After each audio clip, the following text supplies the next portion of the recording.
Flying Joe. Know all there is to know, from masterpieces to deep fried tacos. And if the movie sucks, you might hear them say, there's no telling where the guys will take you.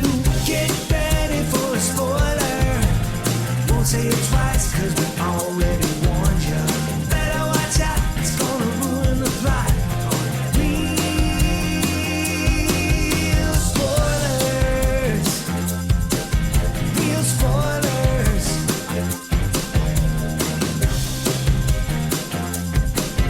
Real spoilers.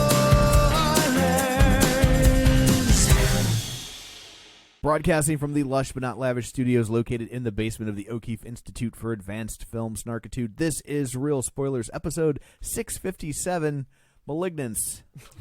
No, Benign. Yeah. Yeah. Oh, is No, that the sequel to Reminiscence?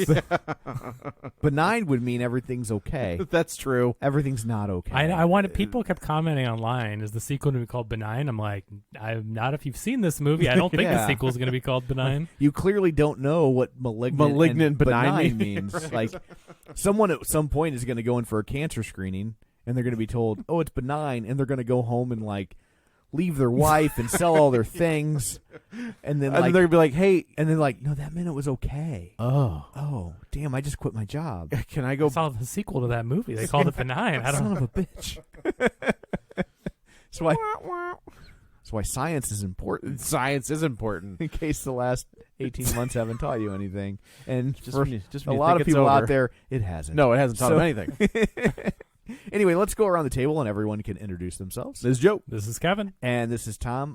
Quick shameless plugs. Don't forget we're available on Apple Podcasts, Spotify, Google Podcasts. Wherever you find a podcast, you can find us. While you're there, be sure and follow us so you never miss an episode. You can also find us on Facebook, facebook.com/Real Spoilers. While you're there, like the page and join the group. The group is called the League of Show Sharers. One of the easiest and cheapest things you can do to help us out is share an episode. And so that's always super helpful, because if you like the show, people that you like are probably like you, and they might like the show. So people who were kind enough to share an episode, this is over the last two episodes. You got a big. I did remember to go back in time, so hopefully I got everybody. Here we go. Julianne Jordan, Chris Williams, Gabriel Lugo, Ralph Tribble, Tammy Sherman Powers, Heather Sachs, Michael Tonkovic, Ken Holtzhauser, The Movie Journey Podcast, Minorities Report, Kathy Woods, In Session Film, Colby Mack, Spoiler Piece Theater, Invasion of the Remake, Binge Movies, Ryan Terry from the Forza Crowd Podcast, Chris Wilson, Mike and Oscar, Ronnie Castle, Geek to Me Radio, Feel and Film, Matt Niglia, Brad, 1991, Suzanne Leist, I hope I said that properly, We Have a Hulk, I hope I said Hulk properly, Mitchell Beaupre, Oh, excuse me. I hope I said Mitchell properly, and Podcast HQ. So thank you Hey, man, very those are much, some new ones in there. That's great. ladies and gentlemen, and all points in between, for sharing the episode. We greatly appreciate it. And we also have a Patreon. If sharing an episode isn't enough for you and you want to go the extra mile and know that we like you more, patreon.com/Real Spoilers, $5 a month. You get all sorts of bonus content, and you help us fund things when they break. So... And this is quite the month to be a Patreon yeah, member, so sign up if you haven't already. If you haven't signed up and you're thinking about it, do it, because I am doing a breakdown of all of the timelines of Halloween. Oh. So I have actually just recorded one that is in the can with the gentleman's name was Josh Bell from the Awesome Movie Year podcast, and we talk about the Rob Zombie ones. He was the first one to reach out, and he's like, "Can I talk about the Rob Zombie movies?" And I was like, "Yeah, dude," because Nobody else wants that's to. going to be slim pickings. So yes, absolutely. So that's that in the first one can. was okay. I like the first one a lot. We both kind of get into the second one. He, I think, is a bigger fan of it than I am. But that episode is in the can. So we're going to do. Jason from Binge Movies is going to join me for the Halloween 1978-2018 timeline. Matt Basler is coming back to do the Halloween 1, Halloween 2, Halloween H2O, Halloween Resurrection, because he can't get enough of watching multiple movies in a franchise. Sure, he loves he's doing a glutton that. for punch. So see, just so you know, he does that of his own volition. does, yes, you're right, We're you're not right. deliberately doing that to him. That is correct. And Lindsay Washburn is going to help me try to make some sense of the big timeline. Gotcha. So from the original one to Halloween 6. And so those are all coming once, And We're obviously, the Rob Zombie Halloween, his original first remake, yes, is the best in the franchise because I make this joke because Mickey Dolenz is in it. Halloween Zone, Mickey Dolenz. Yeah, right. Wow. I just want to know why you record them in the can. Where else am I going to record them? Think kind of Honestly, better I've got quality? kids running around the house. Like Oh. I can soundproof the can. Like Fair enough. it makes Okay. life a lot easier. You know, a lot of NPR people actually record in their closet. They do. They literally go in their closet because they say that one, it soundproofs it, and that that NPR has that kind of special, unique, like resonance to it. And That's fair. Yeah. And they said that that when they're not in an actual studio, part of what helps them get that sound is the clothes that hang Oh, in the closet. is that right? Yeah, that it creates the way it muffles the sound, gives it that That's smart. special NPR When they style do their resonance. their yeah. MailChimp ads. Yeah. yeah. Okay. So Good for so them. yeah, so there's people at like the highest level. People sometimes the people in This American Life, they're crammed into a closet, you know, telling their story. telling their story that's going to get downloaded 2 million times. Well, Right, that checks right. out though because we used to record in the closets. That's Yeah. we had a very small closet. Yeah, Yeah. It was just us and a table. Yeah. So anyway, there's all that. I guess let's dig into Malignant. All right.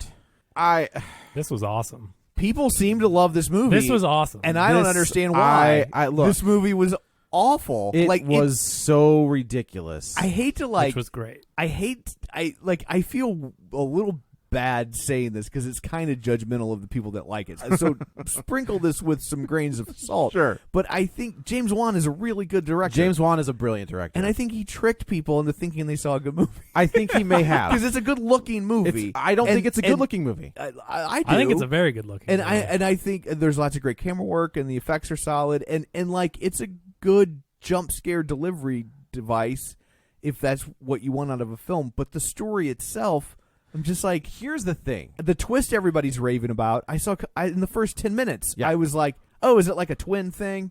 Like, Or it's either the twin thing or But- she's a killer. But it's not just a twin thing, okay? I mean, like in when you saw the title of the movie, when I think malignant, I think of tumor. I don't think of evil, like the double meaning that it has. I think of tumor. So Yeah. like, well, clearly this has to do with something with a tumor growing on. Like, I mean, I think that's obvious. The twist is how James Wan, coming off of Aquaman and these huge Conjuring Well, movies. okay, now wait a hold second. Hold on. All right. You don't even know what I'm saying. Yeah, all right. The twist is that James Wan made a B-level Italian horror movie with WB money and went insane for the last third of this movie. That is fair. Like, that is the twist. last- And if that third doesn't win you over, well, I don't think to grasp a twist, I need to know the production history of the filmmaker. No. Like, I don't think that's a twist. I think that's just somebody like used their powers to make a movie they wouldn't have been able to make otherwise, which is fine. I don't care. But that doesn't usually happen. I mean, I think the fact that we got this movie in the year 2021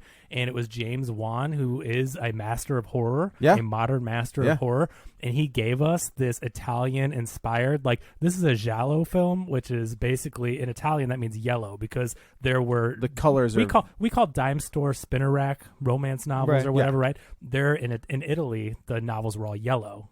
So giallo means yellow. And so this is a mystery crime suspense movie in the vein of those 80s movies. They should that have they done would some of the mystery and the crime and the suspense. But they did. That's what the detectives like are doing the whole time but, about like- a murderer. That's But I guess to me the mystery didn't work at all, Oh. and the suspense didn't work at all. Because I was just like, I mean, I was almost instantly like, oh, this is a twin kind of a thing. but you predicted exactly the way the twin thing worked in this. You predicted it was going to unveil itself like that. That it would have supernatural powers for no reason. No, I mean, but that's a lot of supernatural horror movies. I'm talking about the way the twin, quote unquote, revealed itself. You predicted that exact craziness is how this went down. No, but no one could have. That's what I'm saying. Okay. But they did something original. okay. I just I'd like to be like, oh, okay, like, oh, it was a horse the whole time. That's a crazy twist I couldn't predict. Like, that doesn't make it a good twist. Yeah, but I think Like, I thought the ending was stupid, and I feel like they wrote the last 30 minutes, and then they were like, "How do we get there?" And they didn't care about the stuff leading up to the last 30 minutes because all they cared about was the last 30 minutes. And for me, when they got to the last 30 minutes, I was like, "But you guys know that this is stupid, right? Like this is like not like with the whole like she's walking backwards. I'm like, this is dumb. And then it's like, oh, and it's in the back of her head, and I'm like, oh, like Total Recall, but her head. This is dumb. Everything that was supposed to blow my mind, I was like, but this is dumb. But somebody knows this is dumb, right? But this is but this is a B-level horror movie. Like you don't dumb B-level horror movie. But you don't like any B-level horror movies. That's not your thing. I don't think that's well. I don't know. Do you? I'm saying but you're not a horror guy. I'm not a horror guy by nature, but like I don't. What's considered B-level? I don't know. But what I'm saying is that you don't watch a movie just for the kills and the gore and the schlocky writing. I would think like Friday the 13th Post Part 1 are like B-level. I don't even know if I've seen any of those. Yeah, that's what I'm saying. but like I've liked his other movies. That. I thought the first two Conjuring movies were great. But those aren't this, right? So like I thought Insidious was great. Yeah. Insidious 1 and 2 are really good. But the first two. But it isn't this, and that's fine if you didn't like it. But what I'm saying is this taps into the 80s movies, the insane gore and craziness of the 80s movies in the past, but it's like two parts. It's like you have the giallo genre of the crime and the mystery and the detectives and everything, and then it goes into Bananaville, the rest of the movie. And so I think it's a combination of those two things that if you dig that type of movie, you're going to enjoy it. But if you're not into that stuff, then you're going to say, so I don't think that's totally, I think, so this is the thing, is to your point, is James Wan kind of pulled a Wes Craven where he reinvented the genre twice, right? Like he's the one. He and Lee Winnell created Saw, which created the whole torture. He gave us torture porn, correct. and then he took it back. Yeah, and then he did it again with The Conjuring, where he gave us the ghost movie. Right, like, he brought the back ghost house and the quiet, ghost, creaky floorboards, like 70s style. Yeah. I mean, The Conjuring is. I mean, it's practically a family film. I mean, for real, you're not wrong. There's, I mean, yeah. Like there's no gore. There's no gore to speak of. There's no sex. Like you can watch that with a 10-year-old if your 10-year-old likes horror movies. We're not advocating like forcing your child to watch The Conjuring. But there's nothing like that weird you have to explain. There's a scary monster. And that's it. I mean, that's really all it is. I mean, for its day, it's no different than the 10-year-olds that watched Frankenstein back in the 40s. I think right? Insidious is the same way.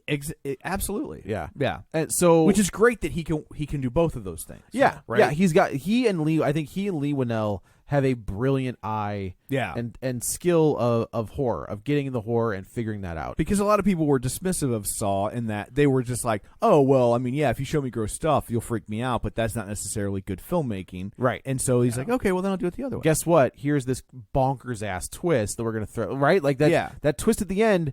I mean, I don't want to speak for Tom. Maybe he saw it coming in the first 10 minutes. I don't know. Honestly, I've never seen Saw. The first Saw movie I saw was the Chris Rock one.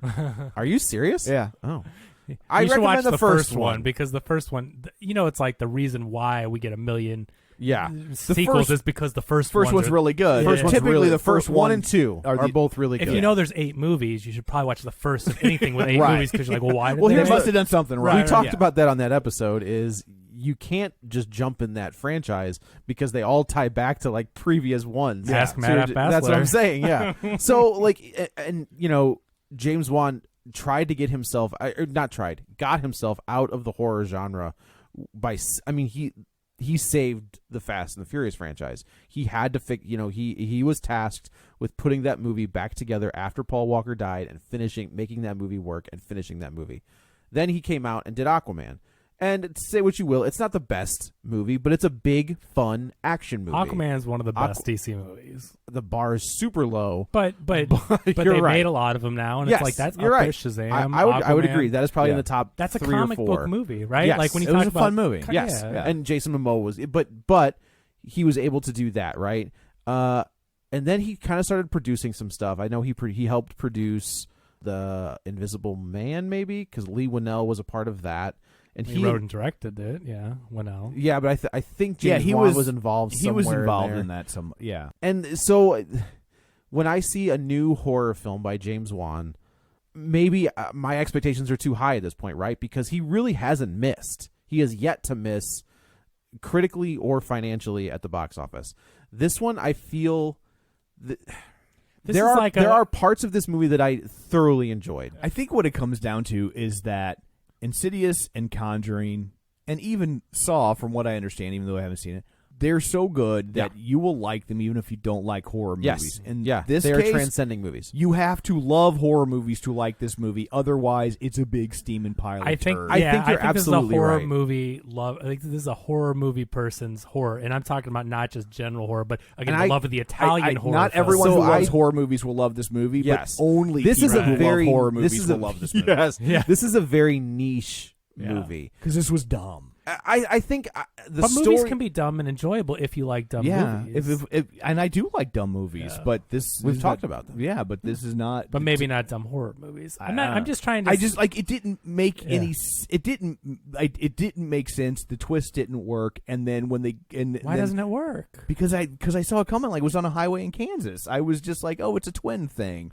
It's Like, I'm kind of in the same boat though. Is I was like, it's a twin thing, or it's her split personality from whatever happened at the orphanage. And I never even went down the split personality road because it opens showing us like there's another physical thing in existence that's being witnessed by other people. That opening scene of this movie was so bad. I mean, so bad. Like however many O's you need to put on it was so bad. I honest to God thought they were going to pull back and show us that the characters in this horror movie were watching a horror movie. I did. Yes, you're talking like the VHS tape. No, the opening with the scene doctor, where with the whole 1990s we're gonna hospital. We're gonna cut out the cancer. Like everything about that scene was so bad.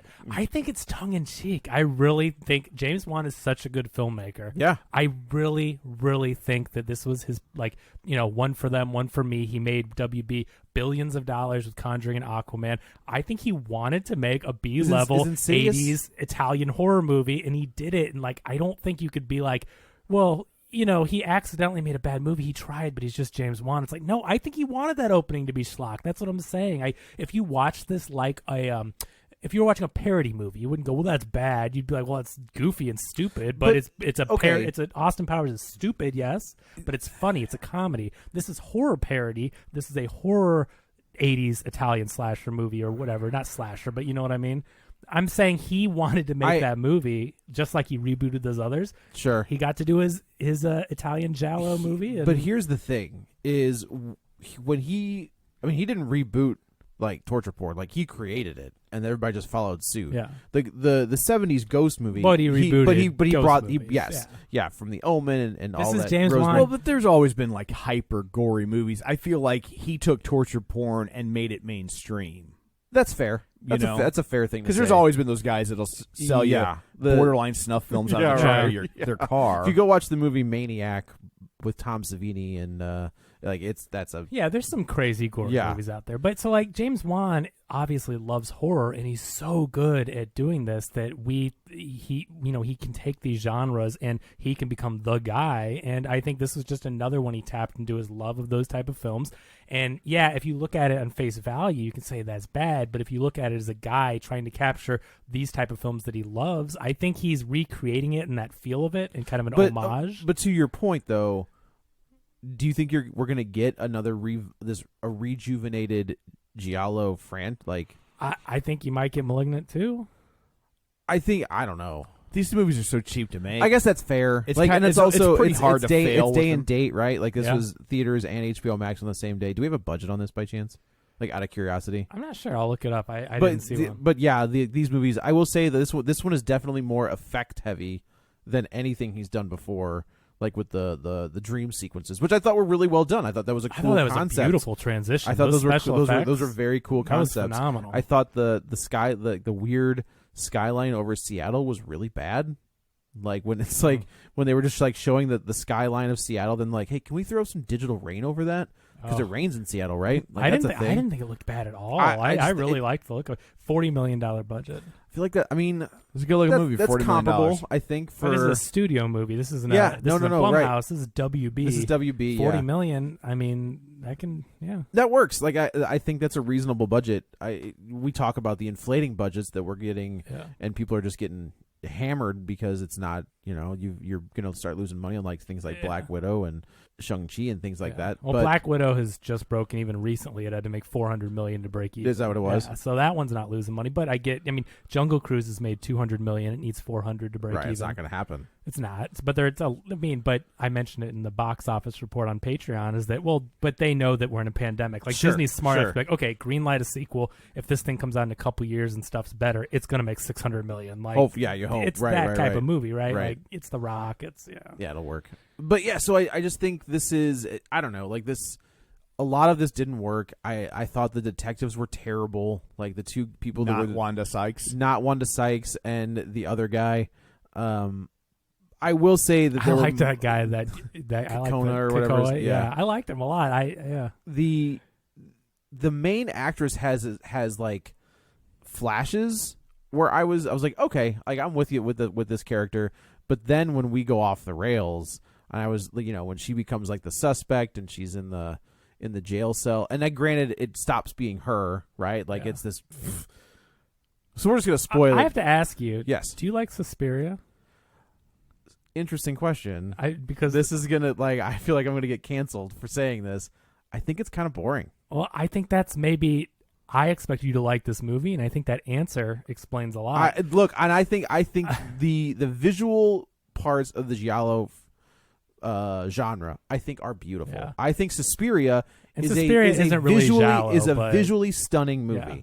I think the story with Suspiria is kind of like, whatever. Do you think the acting in Suspiria is good? Would you call that good acting? If I'm putting it on the level of like things that were coming out in that genre, I would say it's on the level of things. Not genre, because you're not comparing this acting to the genre. You're comparing it to acting in general. That's the problem though, right? Is because James Wan got such brilliant actors, and yes, Patrick Wilson is a brilliant actor, and everybody else and Rose Byrne, like that entire group of Carrie Ewell, like those troupe of actors are insanely well, those good. are names, and I'm not trying to insult these actors, but you notice when you look at this cast list and look at his last 7 movies, That's like true. These aren't names. No. Those are names. There is not a single recognizable when you get face. Patrick Wilson, you're getting Patrick Wilson. But right? okay, so the Patrick Wilson he brings to a but role, yeah. The Patrick Wilson we get in The Conjuring 1 is not like he's still a young-ish actor, right? Like I recognize him in The Conjuring because I was like, oh, that's the guy from this or that's the guy from that. But like it's The Conjuring that kind of sets him on this A-list role, right? But let me back this out. He was always Patrick Wilson. That's fair. In Conjuring 1, you didn't know the Patrick Wilson, but he became Patrick Wilson because he's always had the Patrick Wilson factor. That's fair. So and I'm saying apparently he's jacked to the gills, pun intended. Did you see that picture? See that picture of him as Ocean Master? Yeah, he's Good Moses. Lord. Yeah, right. Looks like Moses, jacked Moses. But so what I'm saying is this: that Darren Aronofsky's new movie. If these people have it, then they'll break out and become the next That's Patrick fair. Wilson. That's so fair. I just mean that all his movies, you've seen this cast list. So this one I think is a bit more unknown. They don't bring that star quality, or at least none of them are really known yet, or if they ever will be. And so I think you have to take that out of the equation. I'm not saying that they couldn't be, but my point is like you're watching Conjuring. Oh, it's Patrick Wilson. It's Vera Farmiga. You've got these great actors. Right. So you have to take out the equation of any type of a name. Who the hell were the parents? It was the guy from Office Space, and I've never seen those movies. What? I think I mention this every couple of weeks, and I always get the same reaction. I've just never seen them. Seriously, like you can skip everything. You can even skip 2. Like the first one. Talking about Insidious? No, The Conjuring. I watched Insidious. Oh yeah, the first one is phenomenal. The first 2 are really good. Yeah, they're so good. So much better than all the spin-off stuff. Yeah. You will understand why these spin-offs work because people keep hoping they're going to get movies as good as those first. Like seriously, like do yourself like if this Halloween, if you have time, knock out 1 and 2 and Insidious 1 and 2 because you have to watch those back to back because they play off each other. Yeah. But they're so good. I watched Insidious. I mean, that was a couple of years ago. But no, The Conjuring one. Have you not seen Insidious 2? I think I started watching it, but we never finished it. You should. It pays off. Okay, yeah, cool. It totally pays off. Even 3 and 4 aren't terrible, but they go. It's like a flashback one, and they do with the Lin Shaye character. But I don't think we should spoil it yet. Because the way this movie plays out, I really don't think we should spoil it up front in case people are listening that actually haven't, because it's such a crazy reveal. It is such a crazy. I think we should spoil it. It is like there are movies like Basket Case or like I heard somebody describe it as like Cronenbergian. This movie? Yes. Well, yeah. No, the reveal. Yeah. Well, like that's what I think. Very much. I was like, I can get on board with that. I think the first 2/3 of the film are the giallo type of homage, and I think the last third is like it's a Cronenberg. Yeah. Or De Palma, or like a little more. Cronenberg was always really good. If you've ever seen Videodrome or The Fly, like sure. he is kind of the master at grotesque gross horror, body horror, like body violence and body horror. And I think the last third of this is like, oh yeah, I kind of want to do both. So this movie we open, like Tom said, we open on like a 1993 in an operating room in the haunted mansion, or the Tower of Terror is where we are in this one. It's a haunted hospital. Right. It really is just like you look at this hospital and you're like, yeah, that's creepy hospital. Yeah. If you want creepy stuff to go down, you go to creepy. You hospital. go to the hospital up on the cliff, and the lightning bolt behind it. And you park on the edge of the cliff to get there. Like it's. Why didn't I think of that? Which I just love the imagery of it. I will say I do like the haunted hospital on the cliff is money. It's like beautiful. That sells. I love that. I just I still love can't that believe look. you didn't love this movie. I did. And yeah. And I also I have watched it twice, and I was like, maybe I just wasn't in the right mindset the first time. I watched all the second reactions time. of everyone else. And I was like, maybe I messed up. Maybe I missed something. I'll give it a second watch. And I was like, nope, sure didn't. That's okay. Yeah, see, I was instantly like, they're all wrong. So basically we see this doctor saying, we've done everything we can. There's nothing else we can do. We're just going to cut the cancer out. And you see like behind like a screen is like this weird deformed thing. And you don't really know what it is. Then we flash forward to present day. It looks like a Cronenberg type. I mean, like if you've never seen early Cronenberg, like this is this like, creature looks like this just deformed, crazy Go monster. watch The Fly. Like a demon, like an old practical effects demon type. Yeah, I could see that. Type of creature. Yeah. We flash forward, and our main character is pregnant, Madison, and she's living with her or Maddie, I guess maybe she goes scummy husband, who this is very kind of stereotypical, where she's kind of the meek and mild, battered wife, and he, is the drunk who is like, whatever. And they get into an argument, and he takes her by the head and slams her head into a wall, and then all hell starts breaking loose. So she's pregnant, She's and pregnant. I think he kicks her in the stomach. I don't and then slams her remember. head? Like I think he does something, and she I remember says, going, "Don't." Oh my God, she's pregnant. Like I didn't. She might grab him and say, "Don't touch her." Like, I think in reference to the baby. I think he hits her in the stomach. Maybe. Like punches her in the stomach and then smashes her. I just remember going like, oh my God. When he grabs her in response to her saying, "Don't you touch her," and then he slams her head into the wall, and she's busted up, and she locks him out of the room. And now this is the first look at this creature. Like whatever this is, it kills the husband, and they assume that it was a home invasion. And this was some good, like almost paranormal activity. Like when you see like the blender's going, the fridge opens. I thought instantly that I enjoy. Like he's really good at the haunted house. Yeah. James Wan is a master at the misdirection. Yeah. Right. Like he's really good. You think it's this, and then you look over there. Like sound design. I think he's also really good at that. The first Conjuring has some of the best sound design and misdirection you will ever see in a ghost house movie. Because I thought this is creepy. Like when they're going around that house, and that's kind of where I thought we were going with this. Like I saw the first trailer that kind of looked like maybe wasn't there a De Palma movie where they were seeing the killer? Like it was like a psychic thing. Maybe I'm wrong. I thought there was a De Palma movie. There was a. Thank you. Oh, yes, it was Raising Cain. Maybe, but like the chicken fingers. Yeah, they're great. Have you ever had to put them on the bread? I really think they're overrated. I think for the price, I think for the price, specializes in chicken fingers. Right. I thought those chicken fingers were going to be next level, and I was just like, I mean, they're okay. You're paying for the cane sauce, but I don't want the. It's a food court. It's like it is exactly you would get them at the food court. It's the same. But they're good, but not. Yeah. That bread though, all day. Is it like Texas toast? Oh yeah, I love Texas toast. It's the best. I haven't had bread since March. That's dumb. Oh, so I'm down almost 40 pounds. Yeah, it's not so dumb then, I guess. So she wakes up, and the neighbors heard like violence in the house, so they call the cops. We're introduced to not Wanda Sykes, who was also like this woman is playing this cop, very stereotypically African American, and I was like, why? Like, can't you just be? I guess as it was written that way. I guess it just felt weird. She's the one who I guess took the F-bomb budget That's like every word out of her mouth was the F-bomb. I mean, yeah, it does seem like a character Wanda Sykes would play, but I thought she was pretty funny.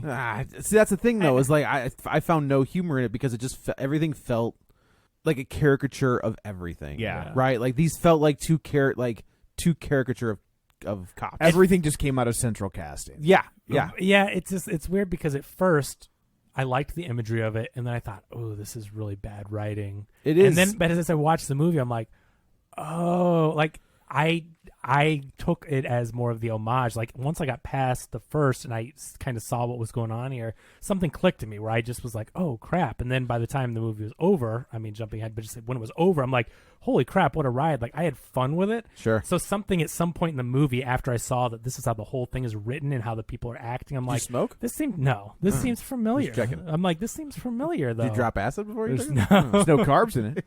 Yeah, right? Unless it's an edible. Then it's different, Yeah. depending on what it is, yeah. Yeah, so then these killings start to happen, and you're not really sure what's going on. We're flashed to who we find out is the doctor from the video in the beginning. She's murdered. Another doctor that we see, he's murdered. And at this So point, we find out the murders are all they're happening they're all connected. to people that worked at Spookyville Hospital. Spookyville Hospital, Yeah. correct. And we find out that, like, that's the problem, is like you want to roll with this detective story, but they keep throwing like weird. Like that what? doesn't- well, like, all of a sudden, Maddie is like, oh yeah, I have this weird imaginary friend, but he's not imaginary, he's real.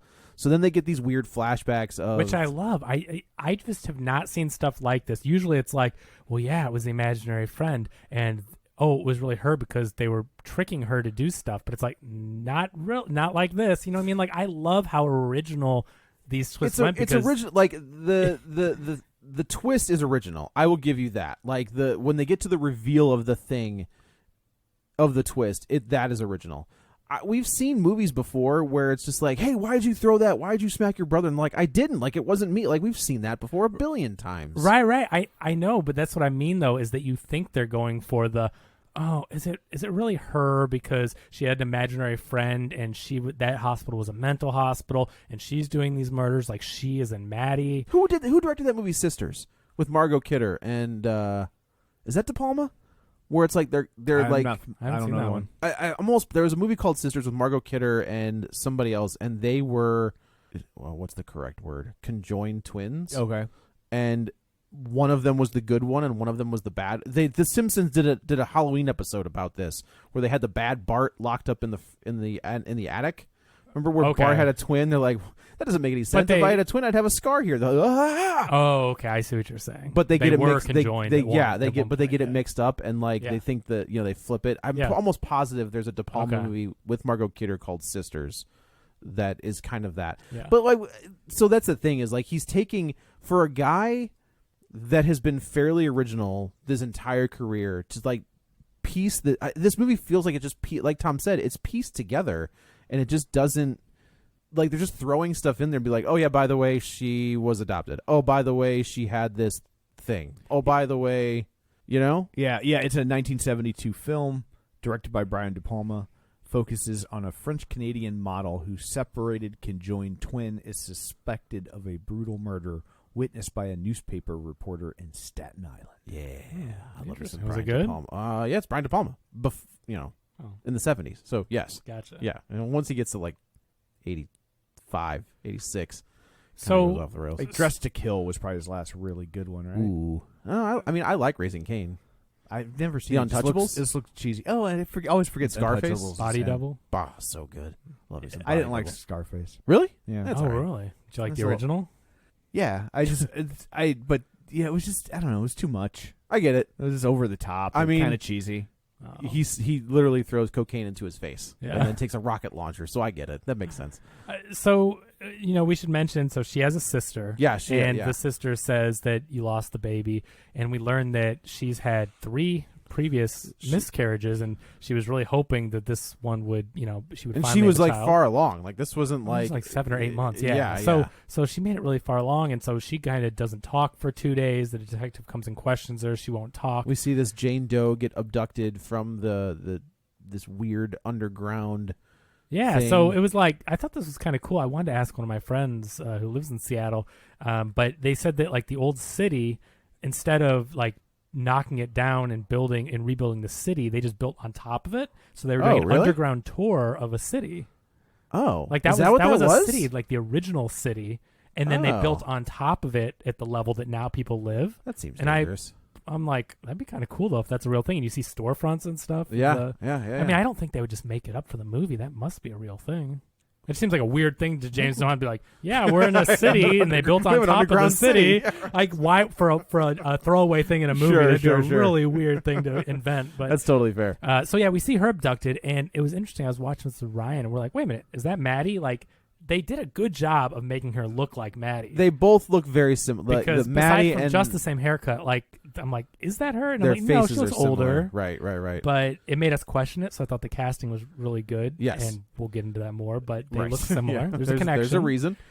Yeah, so Bill Speedle's Underground Tour is Seattle's most unusual attraction, a humorous stroll through intriguing subterranean storefronts and sidewalks entombed when the city rebuilt on top of itself after the Great Fire of 1889. Look at that. And that's just off the top of your head. Yeah? I was like, if I was in Seattle, I would totally do this. A 75-minute guided walking tour begins beneath Doc Maynard's public house, then spills into historic Pioneer Square, Seattle's birthplace, before plunging underground for an exclusive time capsule view of the buried city. That's so cool. When I watched it, that was my takeaway. I was like, I want to go to Seattle and go to the underground city. That's cool. That'd be pretty cool. So now these murders are happening. So here's the deal too, real quick. So I want to put this out there. So we're trying to figure out what's going on here, and we see the hospital, and so you kind of, and the movie's called *Malignant*. And you're like, what's got to do with? She's got to have a twin. She's got to have a sister. She tells her sister in the movie that I thought I'd finally have a blood relative. And then the sister looks at her like, what the? And she's like, Mom didn't want to tell you whatever, but I'm adopted. She told me before she died. But and so, Mom's alive. Or something, whatever. She didn't want to tell you. I guess she's older, whatever. In a wheelchair for some reason. Yeah, so she's like, I'm adopted. And so that comes out. And so you're thinking, okay, she's adopted. We saw the hospital thing. There's clearly a connection between these things. But then you're like, but wait a minute.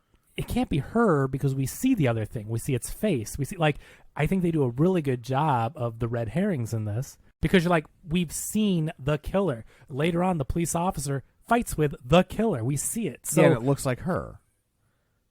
Well, I didn't think that every time you see the thing killing somebody, it looks like her. It's got the long hair. It's the same build. Well, the way the movie plays it is it is making you think that Maddie is in place A and this thing is in place B. But what we're seeing is Maddie is in a dream state. Which I've never seen someone get locked away in their other minds. We watched Inception. It's the same thing. Yeah, but I'm talking about in a horror movie. Like I was like, or Reminiscence. We just watched. No. I'm not talking about memories. I'm just saying that the way that someone, it's hard without spoiling it, but we're almost there. So my point is, what's really cool, I think, about the misdirects is you keep seeing the killer, and you see they have this grotesque demon face. It's clearly a grown-up version of that somebody sketched and did a great sketch. Yeah, Sloth from the Goonies. They say that. WB, right? I gotta tell you, I don't think you can say that. When I heard that line, I was like, I don't know if Sloth has been canceled yet. Yeah, I don't know if you can, but they did. Here we are. Yeah. So I think it was really a really good misdirect of how you keep seeing this creature that clearly looks deformed and everything like the creature in the beginning that you don't know what this demon thing is. And so you're like, yeah, they're killing them. Obviously, if it were her, you would tell it's not going to be Scooby-Doo. Like, this thing is has some real stuff going on. They just pulled up a mask and it was her. Scooby-Doo is good. Oh, the first one. Yeah. So these murders are happening, and Maddie is telling the cops, she's like, it's going to be this person's dead. When she's into this dream state, it's a very cool effect, an effect I haven't seen before, where like the real world kind of does like an old timey film and like burns and breaks apart, and then she's somewhere else. It was a unique effect. It was a very cool effect. I liked that a lot. I think we've seen similar effects of surroundings building around them, but like the way it was done was unique. I've never seen it just like this. I thought it was really cool. I did as well.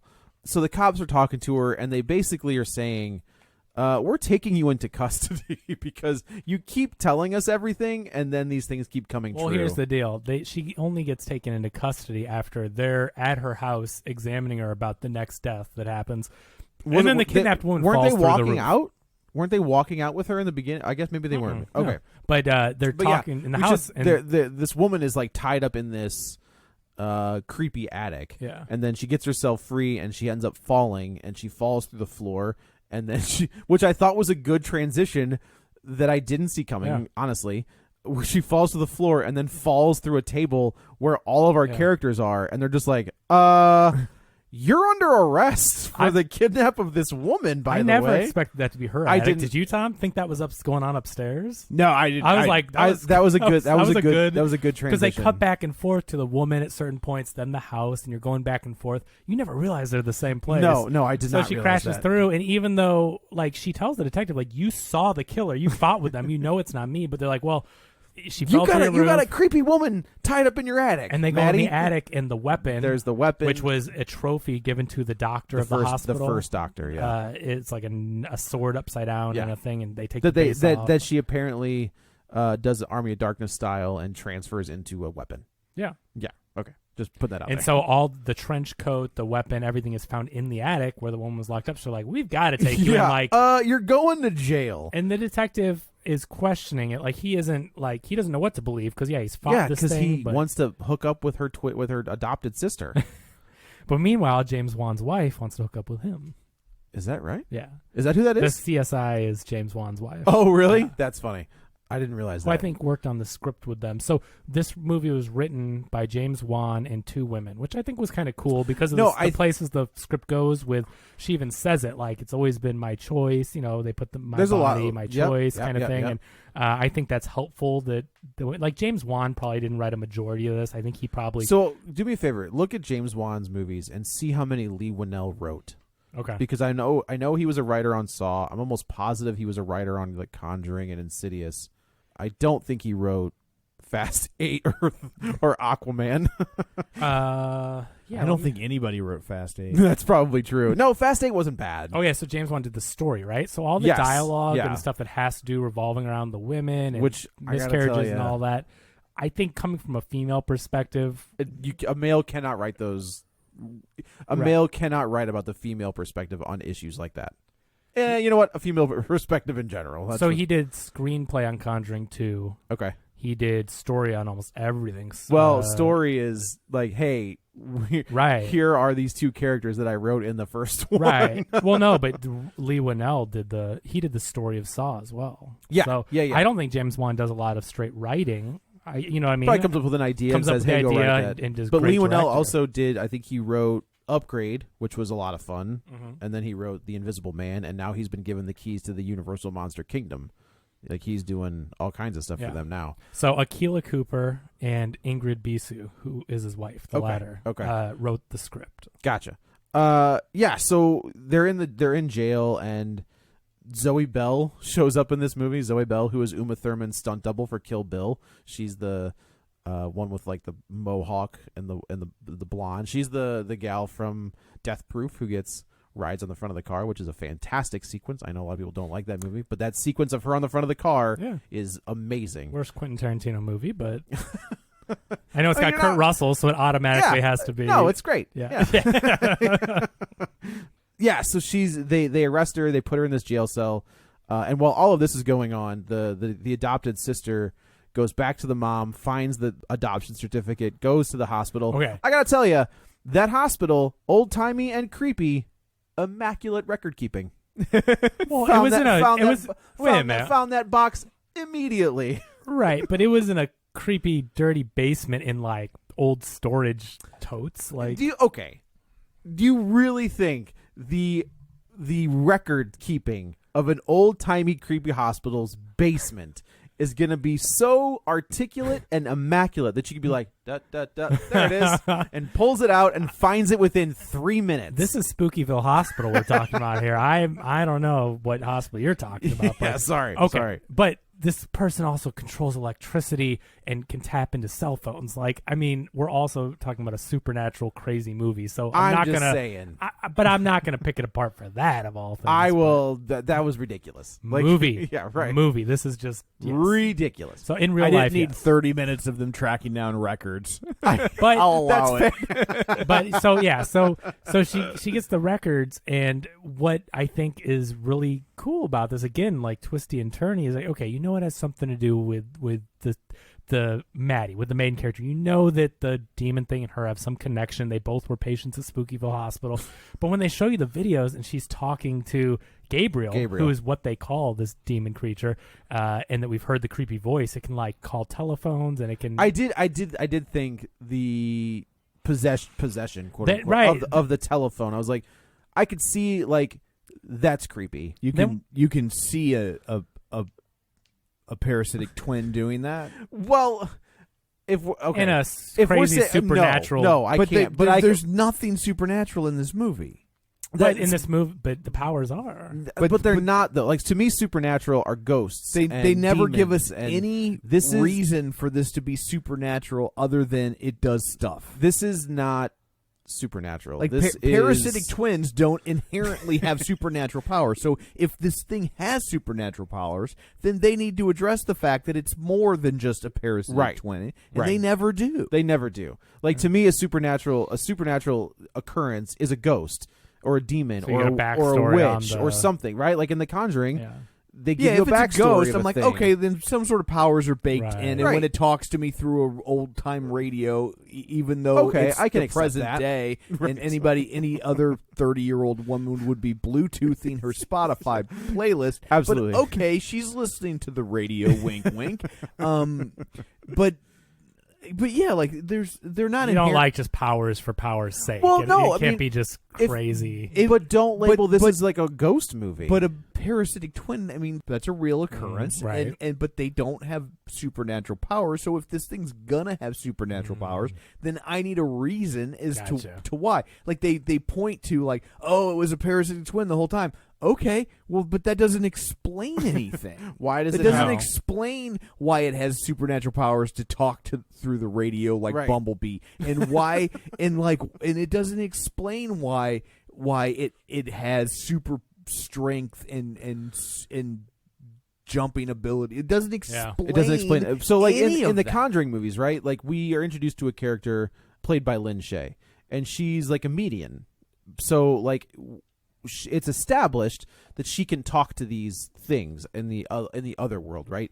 Where in this one, this thing, whatever this is, and we're about to get to what it is, like all of a sudden it has like mutant powers. It has like it always did from the beginning of the movie when it was young. Yeah, I mean, right. But I guess for me, the movie just gets so bonkers that I enjoyed the stuff. This is where it's going to go off the rails. But here in a second. so I just like I get what you're saying because that totally makes sense. Like to me, sometimes I don't care about the explanation if the movie is enjoyable or fun enough to where I'm like, okay, that's crazy, because we watch a lot of quote unquote bad movies that are fun, and you're just like, well, I was entertained, it was silly, but like I think that's I think that's the difference, though, right? Is I wasn't entertained, right? If you're not entertained until this point, like when we get to here, I was like, what just happened? Yeah. So what I was saying. Back it up for a second. So she's watching the videos that were recorded at the Spookyville Hospital. Right. And you see that like, oh, this little girl there's something off. And then you see home videos that the mom plays, the adoptive mom. And she's like talking to this Gabriel. Gabriel, yeah. And so she's talking to this thing, and it's the cat from The Crow. She has almost, it's like a possession. You think for a second, it's like, oh, this is some kind of possession thing. Yeah. Now. God, it must be her. But then again, you're thinking, well, we've seen the creature, we've seen the face and all this. It can't be her, right? And so I love that they continuously give you this fake out, and they also get into this kind of demon possession exorcist type of whatever. So they keep playing that up, and you're like, well, this is really creepy. And the way she's talking by the Christmas tree to Gabriel, saying, and then I'm like, this is freaking weird. Yeah, when they get to I did enjoy the scene where we see her as a kid getting sent to her room because somebody damaged the mom's, it was the baby's cake, right? Like it was welcome baby girl or whatever. goes into her room, is on the phone with Gabriel, and she's like, "Oh, you just want to cut a piece? Okay." And like goes downstairs, and they do the mind thing. She's going to cut a piece of cake, and this is kind of the reveal. And that's it's where like what's happening. You're like, "Whoa, wait a minute, hold on." Right. She just mind warped herself to it. So you're like, "Wait, we've seen like this before." in the dream state, she's cutting a piece of cake. When we cut back to the real world, she's about to stab her mom in the stomach. Yeah. And it's like, and this is the sister, the baby sister, her sister, who she's just a little older than. She's going to be born right there. So we see all this play out. And you're not right there. They're going to take her to the hospital. Well, yeah, but naturally. Fast forward. It's a movie. Yeah. She's going to give her a C-section. Yeah, that's what she's just trying to be helpful, right? It's a super small scar. You'll be just fine. Yeah. So as they're watching these tapes, the camera in the tape pans around, and it is like, oh, there's a thing on her back. Like it's like Voldemort from the first Harry Potter. But don't we get the reveal in unison with the cell? The cell thing no, because we get the whole maybe I think the cell is the reveal. No. It's like simultaneously it goes like they're watching the videos and then they cut back and forth. I think it's exact maybe same you're right. time. Maybe you're right. But we see, so we're like, wait a minute, and it's cutting back and forth. And in the cell, these people are kicking her and stuff, and then she like gets up. She hulks out in the back of her head. Who continuously through the movie, her head does bleed. The wound never stops bleeding. And that's where early on I was like, oh, well, if it's a twin thing and they were attached at the head, like I didn't quite get it, but I'm like, oh, sure. It has to be a twin that was attached right there. Like why sisters. Is this wound? Yeah. So then it reveals you see the transformation. And from this point on, what I thought was going to happen for real. So the Maddie reaches back, grabs the back of her head, and like pulls her head open. And here comes this little demon face comes like poking out. It's like, yeah. And then she turns, dislocates her. Yeah, her body shoulders. like turns around. And she it's almost walking. like the Crooked Man. Like it moves like if you haven't seen the Conjuring movie, that doesn't help me at all. But I know what that is. Okay. Yeah. And she just starts destroying it. Which I got to tell you, this is the biggest jail cell I've ever seen. Yeah. There's a lot of room in that jail cell. What's a holding tank? I'm just saying it's not a jail like a jail square cell. They're not that big. Okay. Let me tell you that right now. And just starts demolishing these women. And I don't mean we're talking about, I'm going to break your neck here. I mean like I'm going to tear your face off. I'm going to stomp. Like it reminded me of Drive a little bit. Yeah. Where like she takes the throat. She grabs the throat and pulls it off. Sonny Chiba all day. Yeah. That's that's great. Stomping on unfortunately sad day. Hattori Hanzo. Stomps it on people's faces. Poor Zoe Bell. We assume she gets dismantled. We don't really see what happens. I thought we were going to get her coming through the cell. That's what I thought we were going to get too. But this is all happening as this creature is backwards with Maddie's face, which is unnerving. It is because I agree. Like this last third is just stupid bonkers. Yeah, it is like when we talk about Cronenberg. It's bananas. It is this is Cronenberg. Yeah. Like turned up to 11. It doesn't stop. This is Cronenberg with a budget, and I think The Fly probably had a budget because those special effects are. I don't know, man. 70s budget or whatever. No, it was an 80s movie. 80s budget, but not budget. That fly, like the Brundle fly, is top notch. Like it is insanely well done, and all of the makeup that Goldblum had to do with his balls falling off, and it's. I'm not making that up. That's actually happening in that movie. She's walking backwards. It's so unnerving. The shoulders are dislocated backwards. The fingers are like, you know what I mean? The woman is backwards. Yeah. This thing's demon face is the back of her head, and she's walking backwards as this thing is moving in this unnatural way. It's so unnerving. The deaths are gruesome. I did not like the scene in the bullpen. In the police bullpen, because it just felt very like I didn't think the CG was very good. I thought like the demon thing. So we should basically what happens when he throws that chair. I mean that was cool. I mean that was fine. Hilarious. But I mean like this. Didn't you hear Jim Ross like going off in your head? No, like, I did not. I mean, ding ding. Hit by him the with way, chair. That was on you. I didn't bring that up. The chair was the only thing in the whole movie where I was like, okay, that was funny. Yeah, it was hilarious. See, Tom hated it and even laughed. Like that moment but, like, when it throws the chair across the room and hits the detective. Both of them. But it hits her in the head mainly. Yeah, it knocks them both down. Yeah, it was but I did like that. Like he gets his arm stuck in a chair and they break his arm. There's a lot of rubbery CGI in this in the bullpen with the cops. I liked it because it was just so crazy. This thing goes to the police station and takes out the entire police. Breaks station.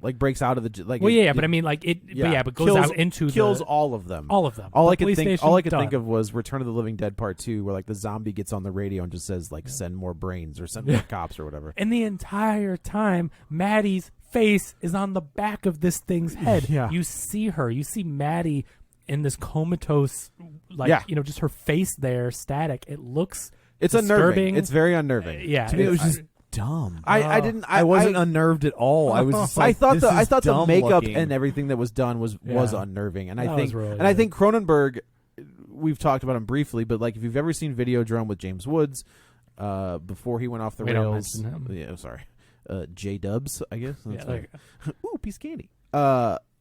Is like, so he did that, and I think he did one called Rabid. And he did like he was way into body horror. Yeah. Like that's what he was known for. And his body horror was grotesque. Like there are things in Videodrome. Like James. Have you seen his son's movie? I haven't seen it. No, I want to see it. I heard it's insane. Oh really? Yeah. There's a scene in There's like an unrated cut that wasn't in theaters even, or maybe you could have seen it in theaters, but I heard it's like really absolutely insane. All right. There's a scene in Videodrome where J Dubs has like a cancer gun for an arm, and he shoots a guy, and like you've seen this clip, like the clip is pretty famous, but like that's where we're at here. This creature is like snapping arms and gouging out eyeballs and doing all kinds of crazy stuff. Then we find out that adopted sister is going to the hospital where this woman is, this Jane Doe that we have been we don't know anything about. It turns out this is Maddie's mom. This is Maddie's real life mom that gave her up for adoption. We should also say we get to see the doctors take this thing off of Maddie. Like they cut it off They of go her, back to Spookyville and then in the they videos. take the piece of the brain and shove it into the... So this parasitic twin, which we is the big reveal, this demon-like looking creature was like two embryos and one absorbed the other, and this is a real thing, like Tom said. Minus the electrical telekinesis and spooky abilities, but this can happen, and so this thing was causing all this trouble. So obviously it was like not just a small, like this thing's killing people and attacking people, and so they want to remove it from Maddie, but it shares the same brain, so it's not like just a arm growing out of her back. It's like this thing is backed up to her brain. If we kill this thing, we're going to kill Maddie. If we completely remove the whole thing, right? So like, well, we removed everything as far as like the arms and most of the body that was hanging off of her, but we have to leave the face that we see, quote unquote, the demon face, because it's backing up to her brain, and that's where they control each other. Right. That's where the mind control comes in, is they share that. And we find out that it was the husband throwing her into the wall that has like reignited cracked like it open. It was sealed in her skull. Yeah. And then we also find out that creepy Gabriel has been eating her babies.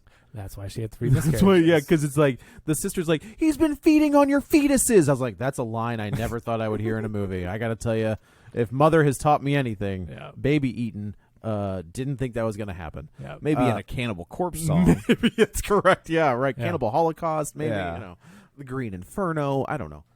I liked the feeding on the babies part because in my head it was like, oh, she's having these miscarriages because the husband keeps abusing. That's what I thought. And so the reveal actually, so I like sense. that. Yeah, it was that the miscarriages were caused by Gabriel. So the best part of the movie is dead babies. Dead babies. Yeah. At least nobody ate them. We've made it full circle. Nobody We've ate come them. back to another dead baby. That's how you get a good movie. She should have ate one of those dead babies. I think you didn't like Mother, did you? No. Yeah. I think this movie has a lot of, I want to say, surprises, but again, it's not just the twist, it's how they reveal these things and how misleading it is with the red herrings, where you think it's going one way because we've seen it before, and then they do this bonkers reveal and bonkers showdown, which, so they go to the hospital. The detectives have kind of figured it out at the same time as the sister, right? And she goes and finds the cops. She's like, going to the hospital, we know, and they all go there. And the creature's already there, like it gets there first. And well, I think the sister's there because remember, they go and kill, quote unquote, the sister, so she's got to already be there, right? No, the sister gets there first. Yeah, the sister gets, I think because so, yeah. because the sister gets there, and then the demon gets there because in a very cool effect, like the guard's pacemaker explodes. Right. Yeah, which is another clever thing. I was like, it that's kind of controls cool. the electrical like, things, the pacemakers. I'm with it. Like that was all right. So they she get goes in there and flips a hospital bed on top of the sister, Right. Pins her down, says, and then "I'm going to make you watch," or talking to the mom. Like the creature at this point is talking well, to. it saves the mom for last. Yeah, she's like, "I want you to see all this," and what we think. This is where we get the reveal of the eating of the babies, and Maddie starts to take over. Like Maddie realizes, oh, if this is my body, like I can control this. Then we think that this creature blows the sister's brains I guess out. it takes the security guard's gun. Yeah, and shoots the sister in the head. We think, and then goes to the mom. and then we find out that it's not. Like Maddie's like, anything you can do, I can do better. Yeah. And then we find out that but this is where you get the allegory where she's like, it was always my body, my choice. And so you get that. Again, I think with the women writers, I think that they're putting that in there and making a statement. I got to tell you, in the current climate we're in, I totally get it. This was in production 2 years ago. Oh, was it really? But now more than ever. Sure, I mean, they couldn't have timed that better. Yeah. Not saying it's a good thing, but to make a statement about this type of stuff now, it's I like, think wow. It's a very good thing. So then Maddie... I'm not saying like, oh... How cute that this movie came out! Like, it's a terrible thing to have to deal with. But the fact that it released right around when this crazy stupid stuff, Texas. Yeah. Sorry if we have any viewers and listeners in Texas. They're not stupid. They're not stupid. If you listen to this show, we're on the same page. Yeah. So Maddie locks the Gabriel into a jail cell in the brain, and kind of says, he's like, "I'll get out," and she was like, "Yeah, cool." It's Phantom Zone. Right? It's the Phantom Zone. Yeah, release me. But they've done that before in movies where you're locked away in a cell of your own mind. Yeah, that's a total, maybe the cell. Is that in somebody's mind? Yeah. Is the cell in somebody's mind? They're tapped in. J-Lo goes into the machine or whatever. And did you ever think in a million years that we'd be dealing with Bennifer 2.0? What a weird... they both look really happy, which is great. Totally when fine. You see Bennifer 20 years ago, you see how douchey and smarmy Ben Affleck looked. Like, yeah, I'm hot stuff, whatever. And now you see how humble he looks and happy. He was like, man, I was Batman. I had to go back to rehab because of that movie.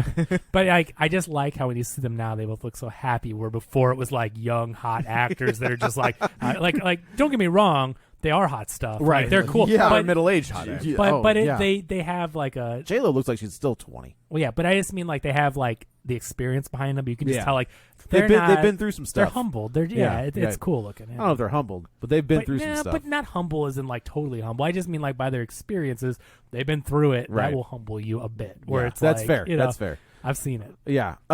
He basically says, "I'll get out of here," and she was like, "I'll see you at the sequel. I'll see you at the sequel." Ready. Yeah. And that's kind of how this ends. Like I think James Wan is a brilliant filmmaker. I think he has done some amazing stuff. This just wasn't one of it.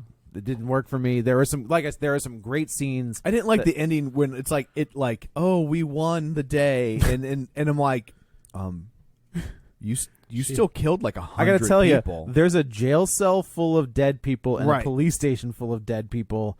And you did it. You did it. Whether you had a demon in your brain or not. Yeah, it's a very complicated scenario to figure out. It's not as bad as Don't See 2, but still, we've got to explain this away. Yeah. No, I mean, I could definitely see that. But, that these movies, all these horror movies, when the body counts are racking up and all that, I mean...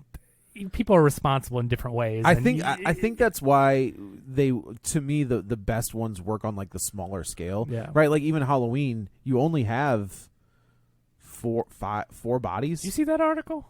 Which one? About the new one? Owen Gleiberman for Variety wrote the review of the new one. It was a negative review, so whatever. That's what it is. I don't care. But he says, well, the original Halloween was just a knockoff of Texas Chainsaw Massacre, but, that's just a whole statement of horror at that time. Yeah, go look into it. But it was like, what? No one's ever made that. What are you? Have you seen these movies? It was just so stupid. Like, that is why Hollywood journalism drives me batty. Because they're not even the same. It's like totally no one's ever movies. made that comparison. No. And no, you know what? They're knockoff. in the same genre. Yeah. There you go. Like that's as close as you can get. Well, that's why I said. You probably saw my tweet. I'm like, well, to be fair, Halloween and Texas Chainsaw Massacre are both horror movies. It's like, good one. Good Lord, what a dope. Anyway, I like I said, he literally has not had a miss. His entire almost like from Saw. Like James Wan has not missed, and I'm not going to call this one a miss. This is like a foul ball that didn't get caught. You know, like he still got an extra strike. But this one just did not work. Well, this is his movie. I mean, no matter what totally you think of the fair. movie, Like, I James get that. Wan isn't taking any crap for this. I mean, he wanted to make this movie. Yeah. I don't think you can be like, oh, he doesn't have it anymore. No. I definitely this movie don't was think the that. catering budget on Fast and Furious. Right. Like, yeah. Like, no, yeah, I this think is- he has sealed his blank check, if you will. This is what it is. This is you are exactly This right. is this blank is check. the blank Yeah. check, and I think They this go, one, how much do we make on Aquaman? Yeah. How much do we make on Conjurings? Like, yeah, you want to do this? I think this insane one. I thing? think this one bounced. Everything else fair enough. cleared for me. Like Yeah. there are some good spots. Yeah. I think the last third is just Yeah. insane. And I think that the opening scene in the house, I think, is really well done as a testament to what he can do with sound. That's fine. And stuff. You don't like Suspiria. You don't like this internet. Internet, go on the record. Joe doesn't like Suspiria or *Malignant* so or I'm just Blade saying. Runner. And Joe is canceled. Yeah, I know. Damn it. Well, I guess that's it for this one. Let's go around the table and everyone can say where to find them. This is Joe. You can follow me on the Twitter at JoeyButts, BUTTS21. This is Kevin. Follow me on Twitter at Kevin R. Brackett. And this is Tom. You can follow me on Twitter at Roger Kubert or on Facebook at facebook.com/Tom O'Keefe. You can find the show online, facebook.com/Real Spoilers. While you're there, like the page, join the group, and of course, don't forget our Patreon, patreon.com/Real Spoilers. So that's it for this one. Do we know what next week is? I have no idea. Crap, no, I can't think of it. Okay. It'll be something. So, Have no fear. yes. Oh, Underdog. Cool. Is it? No, that's Let's have no fear. that's what Underdog would I always know, say. but Have no is fear. it cool though? Underdog is cool. So anyway, that's it for this one. Thanks for tuning in. And until next time, Thad stabs Stark with a pencil.